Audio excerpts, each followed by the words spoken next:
বিশ্ব রাজনীতিতে এক নতুন উত্তেজনা শুরু হয়েছে। মধ্যপ্রাচ্যের শক্তির ভারসাম্য বদলে দিতে ইরান কিছু এমন গোপনাস্ত্র তৈরি করেছে যা বিশেষজ্ঞদের মতে এই প্রযুক্তি যদি পুরোপুরি ব্যবহৃত হয় তাহলে বড় শক্তিগুলো চিন্তায় পড়ে যেতে পারে। তাহলে প্রশ্ন হলো, ইরানের গোপনাস্ত্র কী আর কেন তা নিয়ে এত আলোচনা? আজকের ভিডিওতে আমরা জানবো সেই রহস্য।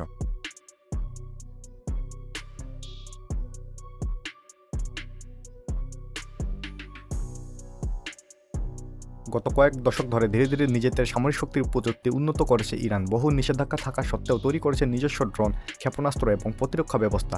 বিশেষ করে তাদের ব্যালিস্টিক মিসাইল প্রোগ্রাম এখন বিশ্বের অন্যতম সামরিক শক্তির প্রকল্প।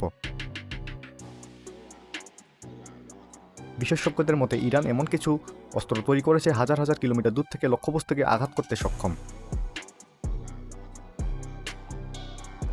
ইরান সম্প্রতি দাবি করেছে যে তারা হাইপারসনিক মিসাইল তৈরি করেছে। হাইপারসনিক মিসাইল এমন একটি অস্ত্র যা শব্দের গতির চেয়ে কয়েকগুণ দ্রুত বেশি গতিতে চলতে পারে।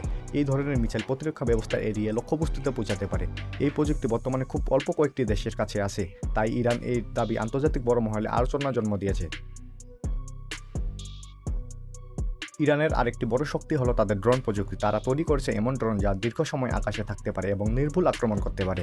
এই ড্রোনগুলো খুব কম খরচে তৈরি করা হয়, কিন্তু যুদ্ধক্ষেত্রে এর প্রভাব অনেক বড় হতে পারে। ইরান তাদের অনেক সামরিক ঘাঁটি মাটির নিচে তৈরি করেছে। এই ঘাঁটিগুলো এতটাই সুরক্ষিত যে স্যাটেলাইট থেকেও সবকিছু দেখা যায় না। বিশাল টানেল নেটওয়ার্ক ও মিসাইল, ড্রোন এবং যুদ্ধ সরঞ্জাম রাখা হয়। এতে করে শত্রুদের পক্ষে ধ্বংস করা কঠিন হয়ে পড়ে। বিশেষজ্ঞরা মনে করেন ইরানের এই প্রযুক্তি মধ্যপ্রাচ্যের শক্তির ভারসাম্য বদলে দিতে পারে। যদিও বড় কোনো সংঘাত শুরু হয় তাহলে এই অস্ত্রগুলো গুরুত্বপূর্ণ ভূমিকা রাখতে পারে। তাই বিশ্ব রাজনীতিতে ইরানের সামরিক উন্নয়ন নিয়ে ব্যাপক আলোচনা চলছে। ইরানের গোপন অস্ত্র সত্যি কতটা শক্তিশালী তা সময়ই বলে দেবে, কিন্তু একটি বিষয় পরিষ্কার, প্রযুক্তি ও সামরিক শক্তি এই প্রতিযোগিতা বিশ্ব রাজনীতিকে আরও জটিল করে তুলছে। আপনার কি মনে হয়, ইরান এই সামরিক শক্তি কি সত্যিই বিশ্ব রাজনীতিগুলোকে চিন্তায় ফেলতে পারে? আপনার মতামত কমেন্টে জানাতে ভুলবেন না, আর আমাদের চ্যানেলটিকে অবশ্যই সাবস্ক্রাইব করে পাশেই থাকবেন। ধন্যবাদ।